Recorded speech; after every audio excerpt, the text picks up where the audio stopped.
All right, very good, Scott. Thank you. Good evening. I'll call the Finance Committee of September 26, 2023 to order. First item on our agenda is item 2, approval of minutes. Do I have a motion to approve the draft minutes of September 12, 2023 Finance Committee meeting? I move to approve. All right. Alder Gerhardt has moved to approve. Discussion or changes, corrections?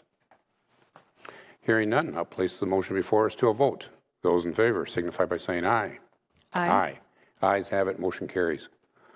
Moving on to item 3, public appearances, non-agenda items. I do not believe we have anybody registered online or in chambers. All right, again, thank you, Scott. Moving on to item 4, the Finance Director report. The first item is 4A, Treasurer's report, and then 4B, the annual continuing disclosure filing. Both items I will turn over to our Finance Director, Misty Dodge. Thank you. So included in the packet is the Treasurer's report through July 31st. I'll pause and see if there's any questions. At that point, there wasn't really anything highly unusual. Okay. The other report that's included in the packet is the annual continuing disclosure filing. This is something we have to do every year as part of debt issuance. So we are ahead of the required due date, but we're a little behind schedule because there was some nuance with the town of Madison and how we were going to report that. But the filing has been completed. It's been posted up on EMMA, which is the clearinghouse for all of these documents, and is accessible to all of our bondholders and the public. So I'll pause there too in case there's questions. Yep, hearing none. Oh, I'm sorry, Alder Gerhardt. Mm-hmm. Just one quick question, guys. I hadn't seen the 2023 equalized value numbers yet, except on this. There seemed to be a huge jump in equalized value from 2022 to 2023. Is that normal, or is that, I don't know, maybe I just am not used to seeing that big of a jump because I haven't been seeing it for this long, but... Yeah. So equalized value does often jump a lot because that includes new construction. It also included the town coming in and then the value of the market just kind of increasing. There's a chart in the budget that has the assessed value and equalized value by year. So you can kind of see how that has changed over time. So it is a very large increase, but I wouldn't say it's too far outside of the norm for a growing community. Okay, and those visualizations are in the budget document? Yep. Okay, great, thanks. Yeah, of course. So then the last part of my report is just budget. So the mayor's proposed budget was released on Friday. Hopefully everybody has been able to find the document. I want to remind or encourage everyone to read the mayor's letter in particular, which starts on page 4. That does a really good job of kind of highlighting the financial priorities that were used when putting together that document. So next week, Tuesday and Wednesday, is your special finance committee meeting. That's where the department heads will come through and share their requests and also answer any questions that you have. It's our main information gathering stage of this process. Then the next council meeting will have a public hearing to get the public's input into the budget, and then council amendments are due that following Friday on the 13th.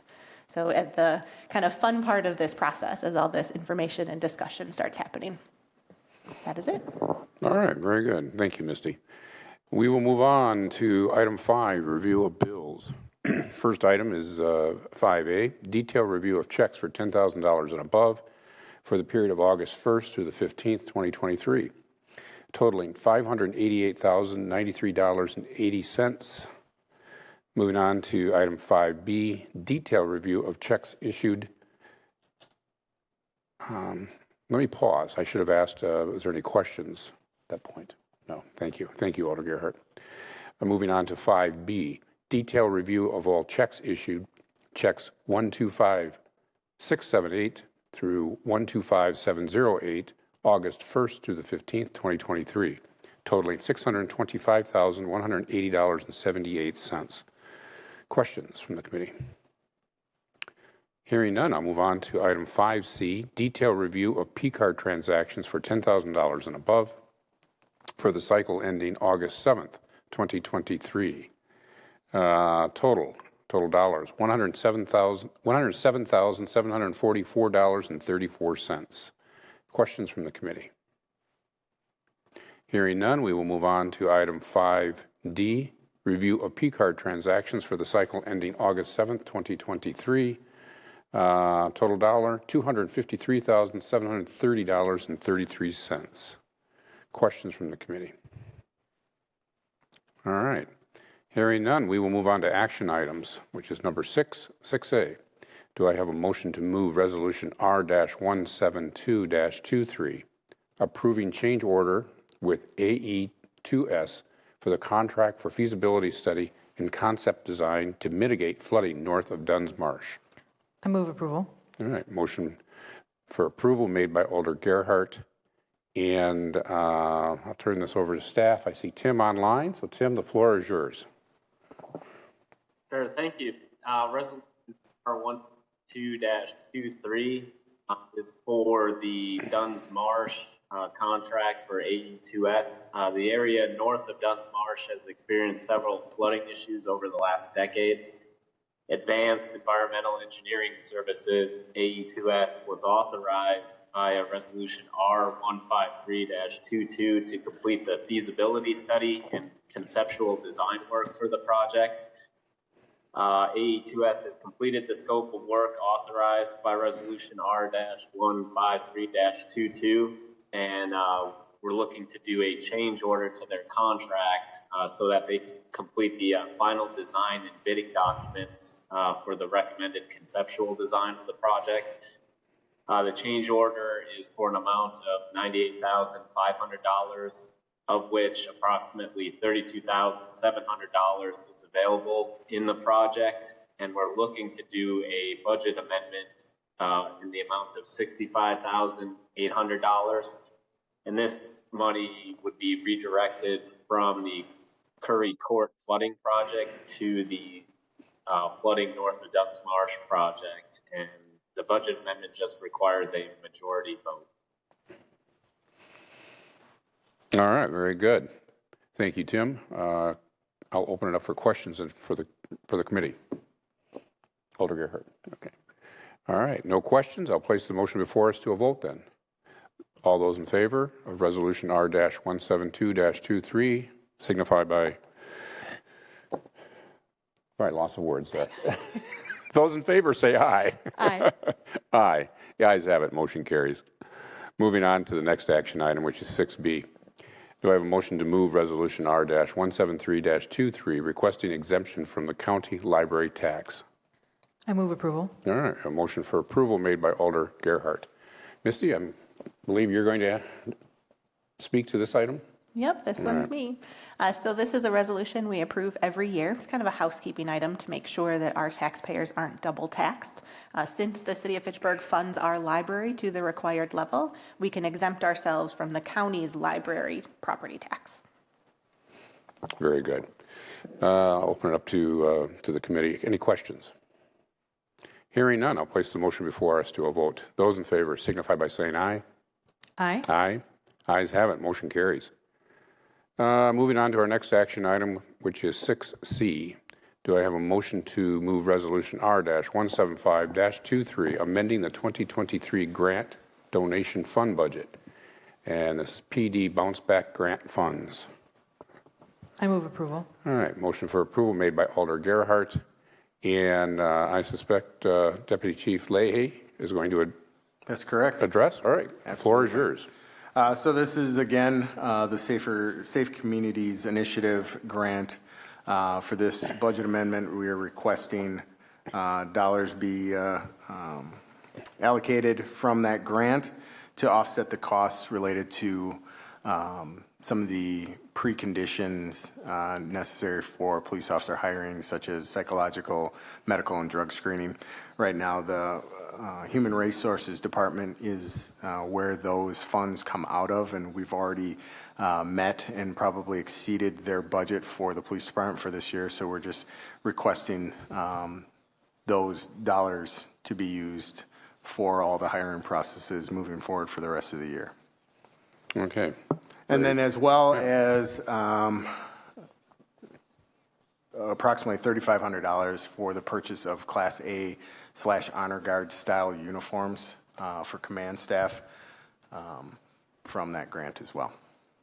Okay. Very good. I'll open up for questions from the committee. Yes, Alder Gerhart. The actual request sounds wonderful. Sounds like a great use of the grant money and totally support it. My question is more about the process. It's just interesting to me. I understand the 2/3 requirement for moving money, But for this particular item, when the grant money exists for this purpose and we're having to transfer it, it doesn't seem like it should necessitate a 2/3 vote because that's what the grant money is for. So I don't know if there's any way around this, but it just seems really strange that we need a 2/3 vote for something that should be very routine, just moving money from the grant budget into the budget that it's supposed to be used for.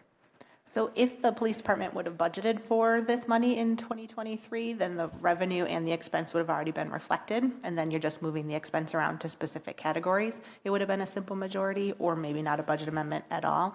But because that revenue isn't budgeted yet, we need to budget that revenue coming in and then budgeting for the expense to go out. So it's really because the grant money came in this calendar year? Correct. And we're wanting to use it in the same calendar year? Correct. That's the only reason why?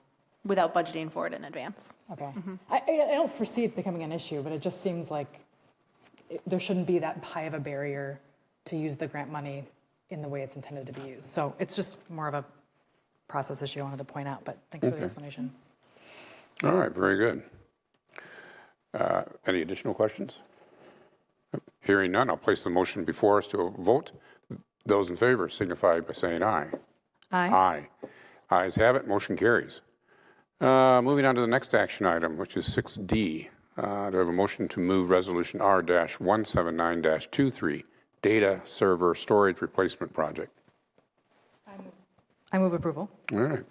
Motion for approval made by Alder Gerhardt. And who am I turning this over to? Rob, am I turning this over to you?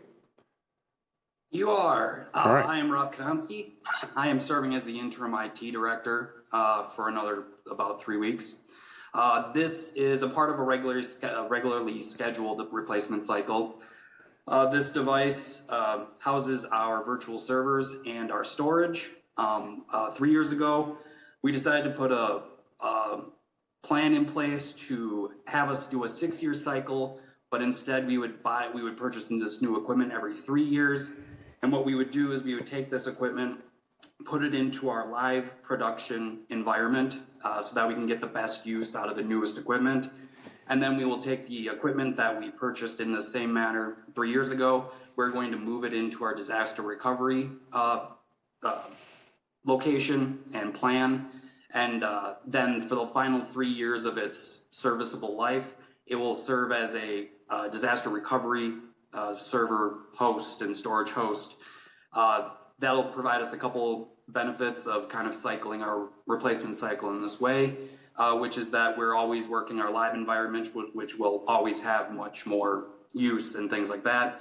Off of newer equipment, should be far less likely to have issues, things like that.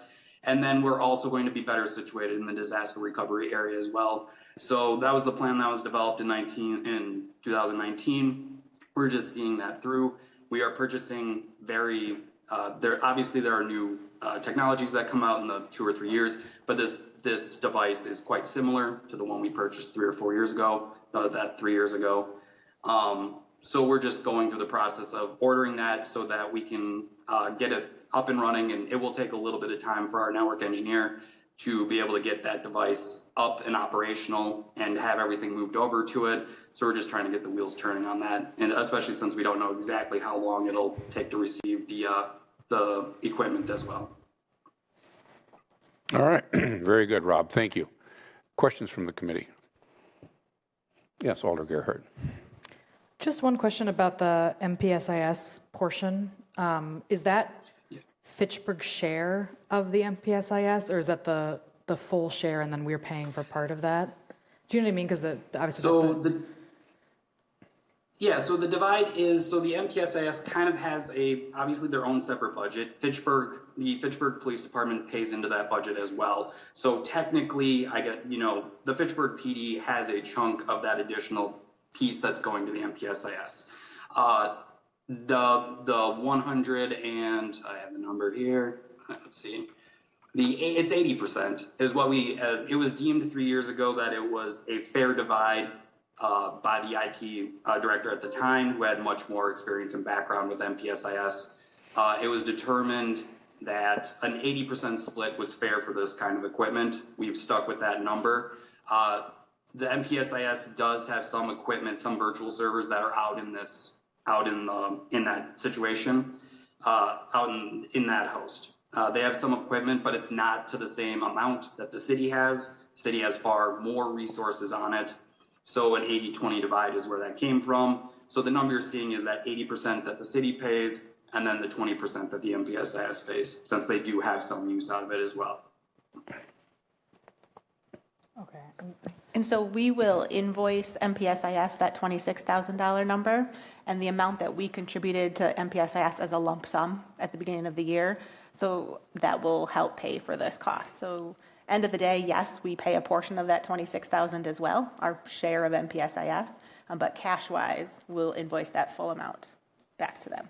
Got it. And we kind of do the accounting in one fell swoop. Exactly. Okay, great. Thank you. Appreciate it. All right. Any additional questions?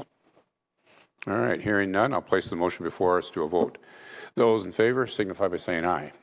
Aye. Aye. Ayes have it. Motion carries. Thank you, Rob. Thank you. And, oops, I'm sorry. And moving on to the next action item, which is 6E. And before we open it up for a motion, I'm going to turn it over to Misty Dodge for further, she'll speak to the item. So this item is also on the council agenda tonight, including a closed session. I actually don't have the information on what the settlement was proposed or what the city staff's recommendation is, but that information will all be available at the council meeting. We did include it on the finance committee agenda because technically there is a financial component, but my recommendation would be that you choose to send that over to council without a recommendation from finance committee so that we can hear the information in the closed session. Very good. Go ahead. I'll move to refer this to council without a recommendation from finance. All right. Very good. I guess should I say it that I move the settlement offer from Hy-Vee Inc. to council without a recommendation from finance. With recommendation. Oh, Without. without recommendation. Okay. All right. Very good. Then I'll place the motion before us then to a vote. Those in favor signify by saying aye. Aye. Aye. Ayes have it. Motion carries. Moving on to the next item, item 7, announcements. 7A, the October 3rd and 4th, 2023 budget presentations will be presented, and then October 10th, 2023 is our regular meeting. Do I have a motion to adjourn under number 8? So moved. All right. Those in favor of adjournment signify by saying aye.